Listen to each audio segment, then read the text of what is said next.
Selamat malam warga GPIB dimanapun berada, baik yang ada di perkotaan maupun di pedesaan, khususnya di pos-pos Pelkes. Kembali kita dipertemukan lewat program Departemen Pelkes GPIB dalam program Naikol malam hari ini. Saya Pendeta Salmon Raes Randalabi, Ketua Majelis Jemaat GPIB Bukit Harapan Surabaya, hendak menyampaikan firman Allah bagi segenap warga GPIB dimanapun berada. Dengan harapan lewat firman Tuhan di malam hari ini, sekalian kita semakin disemangati untuk dapat memaknai diri dalam karya bakti kita sebagai laskar-laskar Kristus. Di tengah kita menghadapi pandemi dan berbagai peristiwa alam yang terjadi, kita tidak gentar dan takut karena kita tahu kita punya Tuhan yang besar dan yang berkuasa. Mari saudaraku, kita awali perjumpaan kita di malam hari ini lewat program Naikol dengan doa, dengan harapan Tuhan memberkati kita sekalian. Kita berdoa saudaraku. Dengan syukur kami datang kepadamu ya Allah, karena kami percaya hadir-Mu selalu memberikan kami kekuatan dan semangat, bukan saja untuk menapaki kehidupan, tapi juga untuk memperjuangkannya. Dan dalam bersama dengan Tuhan lewat firman-Mu di malam hari ini, kami semakin diperkaya menjadi orang-orang yang berhikmat, berakal budi, berpengertian, dan beriman. Sehingga dengan semua yang kami terima dari Allah lewat firman-Mu di malam ini, kami benar-benar hadir untuk mendharma baktikan diri kami hanya untuk hormat kemuliaan bagi nama-Mu. Untuk apa yang kami minta ini Tuhan Yesus, berfirmanlah, karena kami sedia mendengarkannya. Demi Yesus Tuhan kami. Amin. Saudaraku, bacaan Alkitab kita lewat bacaan malam di Sabda Bina Umat terambil dari kitab Injil Matius pasalnya yang ke-16, ayatnya yang ke-5 sampai dengan ayatnya yang ke-12. Bunyinya demikian. Tentang ragi orang Farisi dan Saduki. Pada waktu murid-murid Yesus menyeberang danau, mereka lupa membawa roti. Yesus berkata kepada mereka, "Berjaga-jagalah dan waspadalah terhadap ragi orang Farisi dan Saduki." Maka mereka berpikir-pikir dan seorang berkata kepada yang lain, "Itu dikatakannya karena kita tidak membawa roti." Dan ketika Yesus mengetahui apa yang mereka perbincangkan, Ia berkata, "Mengapa kamu memperbincangkan soal tidak ada roti? Hai orang-orang yang kurang percaya. Belum juga kamu mengerti? Tidak kamu ingat lagi akan 5 roti untuk 5.000 orang itu? Dan berapa bakul roti kamu kumpulkan kemudian? Ataupun akan 7 roti untuk 4.000 orang itu, dan berapa bakul kamu kumpulkan demikian? Bagaimana mungkin kamu tidak mengerti bahwa bukan roti yang kumaksudkan? Aku berkata kepadamu, waspadalah terhadap ragi orang Farisi dan Saduki." Ketika itu barulah mereka mengerti bahwa bukan maksudnya supaya mereka waspada terhadap ragi roti, melainkan terhadap ajaran orang Farisi dan Saduki. Saudaraku, tema renungan kita di malam hari ini dituliskan demikian dalam Sabda Bina Umat. Kok ribut soal roti? Saudaraku, saya percaya tidak ada satu orang pun di dunia ini, termasuk saya dan Bapak Ibu, yang tidak membutuhkan yang namanya makanan. Ya. Mungkin itulah alasan mengapa manusia berjuang dengan sekuat tenaga, baik siang maupun malam, untuk bekerja. Tujuannya supaya dia mendapatkan makanan. Artinya Bapak Ibu Saudaraku, kalau dia tidak bekerja, dia tidak mendapatkan makanan, menurutnya dia akan mati atau dia tidak akan hidup. Sehingga menurut mereka, makanan itu adalah sesuatu yang menentukan hidup mereka. Ya, mungkin mereka berangkat dari perkataan firman yang tertulis dalam kitab 2 Tesalonika 3 ayat 10. Hendaklah orang yang tidak bekerja jangan diberi makan. Ya, itulah alasan mereka bekerja untuk makan. Ya. Saya pikir tidak salah, saudaraku. Tapi mari kita pahami firman yang dituliskan di dalam kitab 2 Tesalonika 3 ayat 10 tadi tidak secara hurufiah. Artinya bagaimana kita melihat orang yang tidak bekerja dalam pengertian orang yang tidak memberi diri, mengkaryakan diri bagi Allah, pasti dia tidak mendapatkan makan. Dan makan di sini itu identik dengan kehidupan yang kekal. Bukan persoalan makan dia kenyang dan dia bernafas, tidak. Tapi kepada kehidupan yang sesungguhnya. Dia tidak mendapatkan makan dan tidak akan hidup untuk kehidupan yang kekal. Saya pikir ini baik saudaraku untuk kita renungkan. Karena kenapa? Karena ada firman lain yang berkata, manusia tidak hanya hidup dari roti saja, tapi dari firman. Kita bisa lihat itu di dalam kitab Injil Matius pasal 4 ayat 4. Ya. Artinya bagaimana firman kita jadikan prioritas dalam hidup kita. Kalau firman ada pada kita, saya percaya kita akan makan. Dan kita akan hidup. Karena firman itu sendiri kekal adanya, saudaraku. Nah, ini yang dibangun oleh Daud.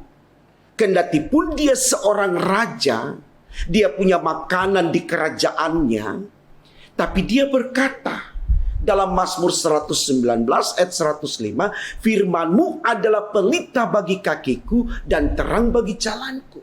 Tidak pada penekanan makanan yang ada di kerajaannya, yang ada di lumbung-lumbungnya. Tapi penekanan yang disampaikan di sana adalah firman. Kenapa, saudaraku? Karena kalau kita melihat dalam Yohanes 1 ayat 1, jelas dituliskan di sana, ya, bahwa di situ pada mulanya adalah firman, firman itu bersama-sama dengan Allah, dan firman itu adalah Allah. Ya.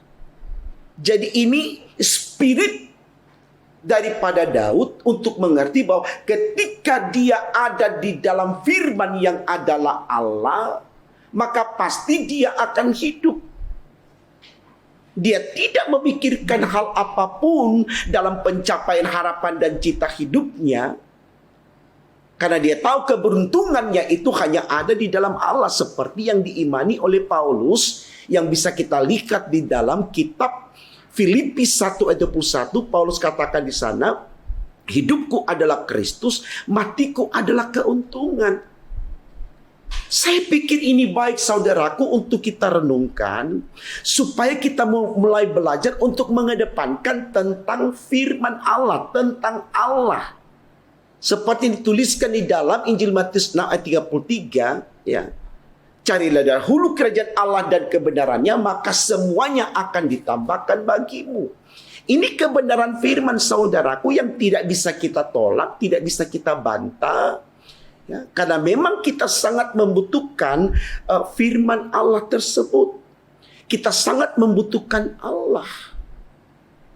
Ini yang mau disoroti oleh bacaan kita lewat situasi yang dihadapi oleh Yesus, dari reaksi para murid yang memahami perkataan Yesus dibawa ke dalam konteks kedagingan persoalan makanan dan minuman. Yesus tidak bermaksud untuk mereka meragukan akan hal itu.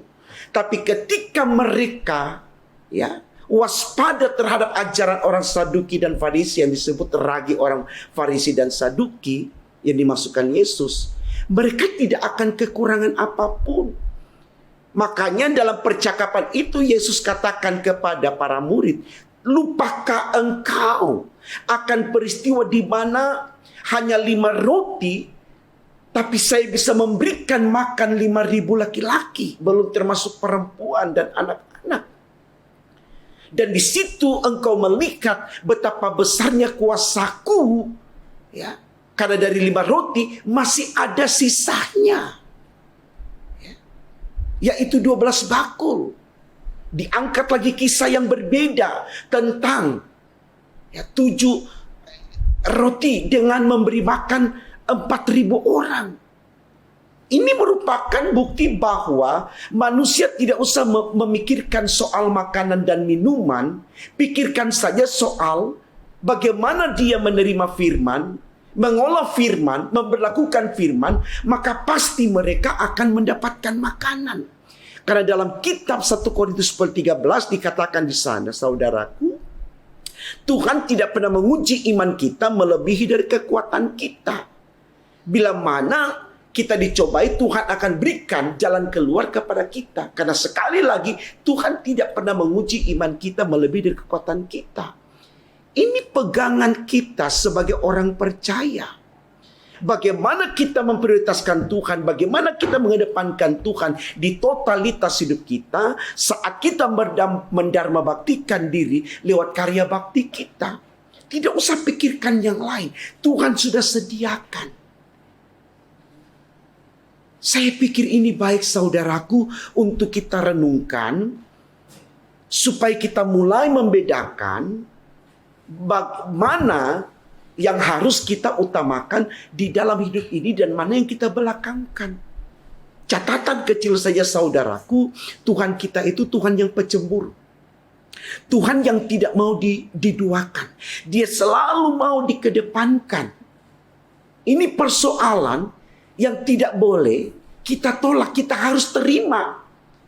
Tetapi ketika kita kedepankan Dia, kita tidak akan kehilangan kebahagiaan kita. Walaupun mungkin kita tidak mendapatkan makanan di dunia, tapi kita akan mendapatkan makanan yang kekal, yang benar-benar menghidupkan kita sesudah di dunia. Orang bilang di sorga. Ini yang dialami oleh Lazarus. Kalau kita baca dalam kitab Injil Lukas pasal 16, ayat yang ke-19 sampai 31, jelas diuraikan di sana saudaraku. Lazarus tidak pernah memikirkan apa yang akan dia makan, apa yang akan dia minum, apa yang akan dia pakai. Jadi apa saja yang ada di hadapannya, dia nikmati dengan iman. Dia tidak memprotes Tuhan, kenapa makananku cuma ini. Jadi walaupun makanannya itu hanya remah-remah yang jatuh dari meja si kaya, dia tidak peduli. Karena menurutnya bukan makanan yang dia makan yang jatuh dari meja tersebut yang akan menyelamatkan dia, tapi imannya. Saya pikir ini baik saudara untuk kita renungkan. Dan memang dalam cerita dalam Injil Lukas 16 itu tadi ayat 19 sampai 31 dijelaskan Lazarus memang mati. Tapi malaikat datang menjemput dia, lalu membawa dia ke pangkuan Abraham. Artinya Lazarus masuk surga. Dan di sana kita lihat, ya, Lazarus tidak kekurangan makanan. Walaupun di dunia dia kekurangan makanan, tapi karena dia hidup dengan imannya, di surga dia kelebihan. Orang kaya yang tadinya membiarkan Lazarus makan dari apa yang jatuh di meja makannya, justru di kehidupan yang berbeda dengan di dunia, di sana dikatakan orang kaya ini yang meminta kepada Lazarus hanya secucuk air, setetes air untuk memberikan penyegaran di lidahnya. Luar biasa saudaraku. Ya. Ini sesuatu yang benar-benar memberikan teladan baik bagi kita untuk tidak berpikir bahwa kita hidup di dunia ini karena kita punya makanan. Jangan saudaraku. Ya. Saya mau katakan, mudah-mudahan saya tidak salah dan kita setuju. Berapa banyak orang yang lumbungnya penuh. Berapa banyak orang yang makanannya berlimpah, bahkan sangat berlebihan. Tapi mati juga. Saya percaya tidak terhitung jumlahnya saudaraku. Artinya makanan itu tidak menentukan hidup manusia. Karena persoalan mati mau ada makanan atau tidak mati juga. Nah, persoalannya bagaimana matinya kita yang mau kita bawa di hadapan Allah. Apakah kita akan bawa, Tuhan ini makananku banyak silakan makan. Tuhan tidak membutuhkan makanan kita. Tuhan meminta kepada kita bagaimana pertanggungjawaban iman kita, pengakuan kita akan Dia, kesetiaan kita akan Dia. Karena kita hadir di dunia ini, saudaraku, sebagai laskar Kristus, sebagai rekan sekerja Allah, sebagai rekan kita harus bekerja. Bekerja bukan untuk makan, tapi untuk mempermuliakan nama Tuhan. Ini baik, saudaraku. Seringkali kita berkata kita bekerja untuk kita makan. Jangan, kita bekerja untuk kita mempermuliakan nama Tuhan. Soal makan Tuhan akan sediakan. Burung di udara tidak menanam, tapi menuai. Ini bentuk cinta Tuhan. Mengapa kita begitu takut untuk tidak mendapatkan makanan? Ya.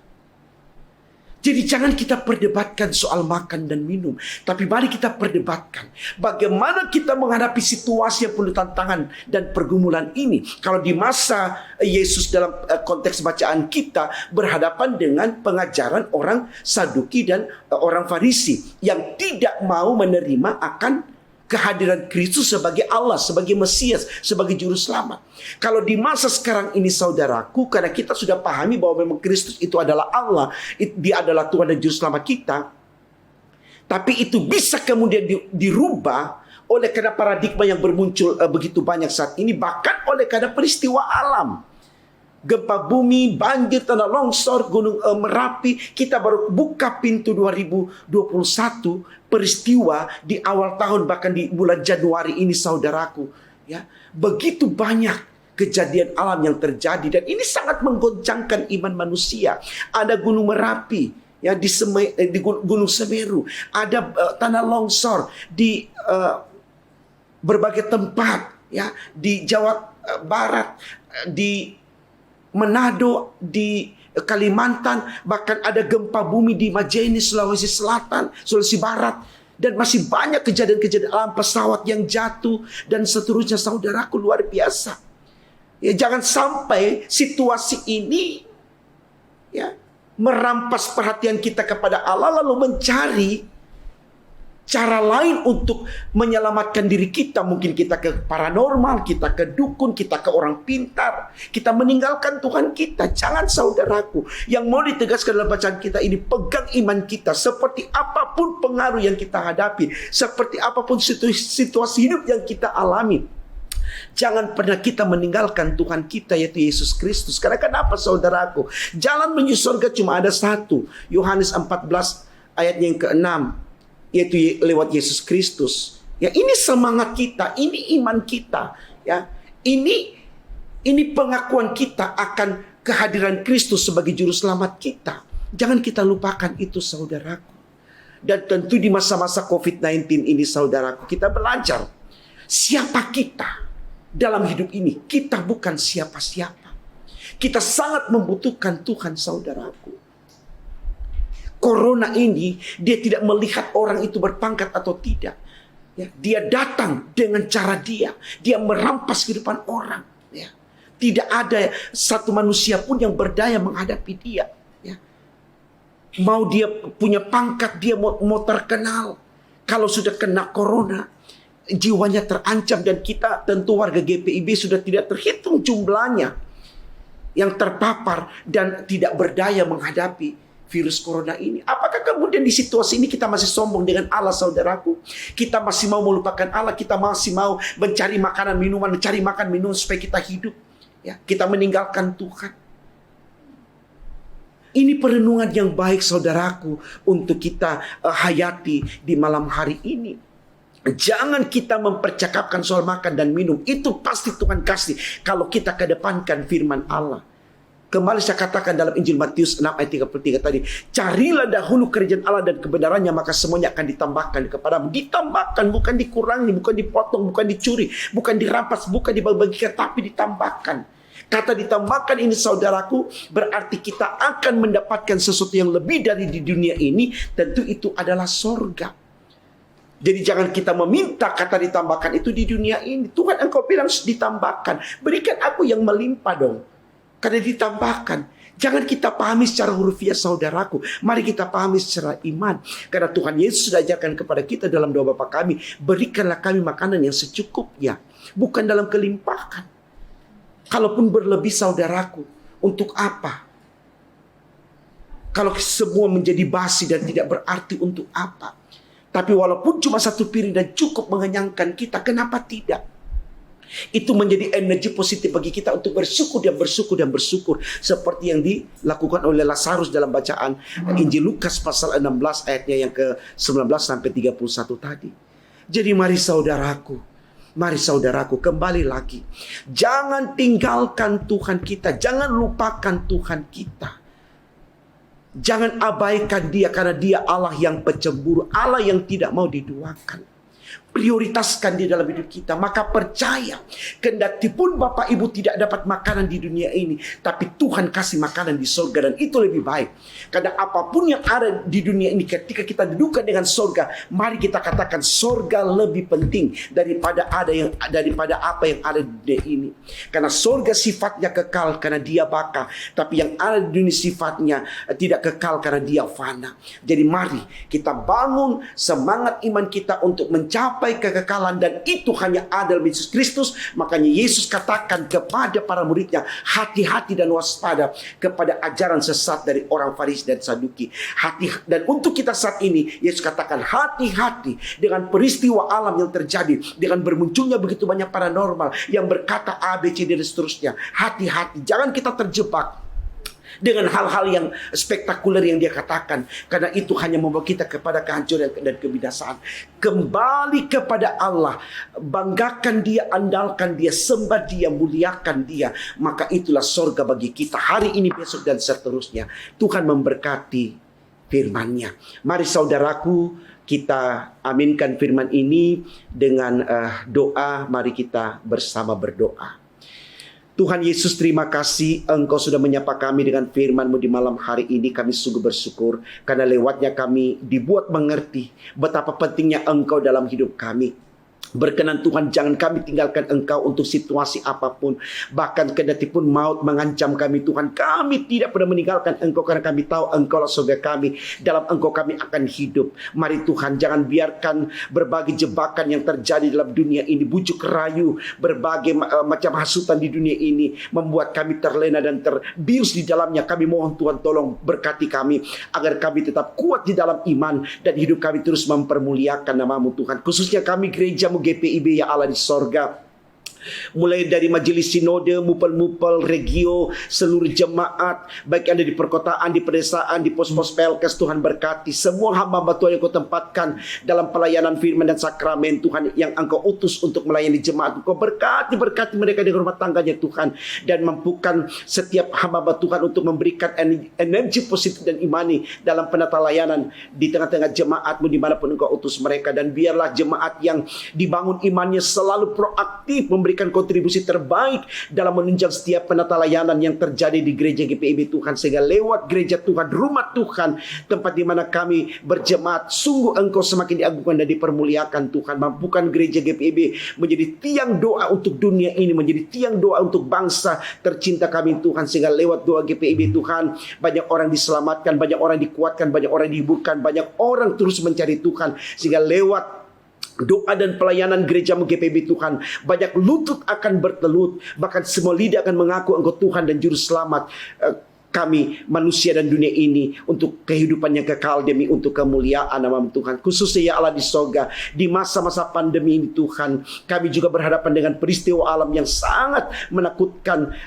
Tetapi kami yakin, Tuhan, ketika kami bersama dengan Engkau, kami akan diberikan ketenangan, kami diberikan sukacita, kami tetap mengalami damai sejahtera. Karena itu Tuhan, kami mohon, kendati pun virus corona belum meninggalkan kehidupan manusia di dunia ini, masih mewabah, tapi kami tetap ada di jalan Tuhan. Kami tetap memberi diri untuk bersekutu bersama dengan Tuhan, karena kami tahu dalam bersekutu dengan Engkau kami akan mendapatkan kebahagiaan yang sempurna, kebahagiaan yang kekal. Ya Allah di sorga, kami juga berdoa untuk pemerintah bangsa kami Tuhan, yang terus berjuang untuk bagaimana memberikan kontribusi positif dan imani kepada seluruh masyarakat Indonesia agar proaktif untuk selalu mendukung setiap program pemerintah di dalam memberlakukan protokol kesehatan di masa-masa COVID-19 ini Tuhan. Kami mohon Tuhan, jangan patahkan semangat pemerintah bangsa kami, tetap dengan tantangan yang ada mereka tetap bersemangat melakukannya, karena mereka tahu ketika mereka di pihak Tuhan maka tidak akan ada lawan mereka. Bahkan semua pemerintah di muka bumi ini Tuhan, Engkau tolong dalam upaya untuk memberikan suasana kondusif, nyaman, aman, tentram, bahagia kepada seluruh manusia, seluruh rakyat di setiap bangsa, khususnya di bangsa kami Indonesia ini Tuhan.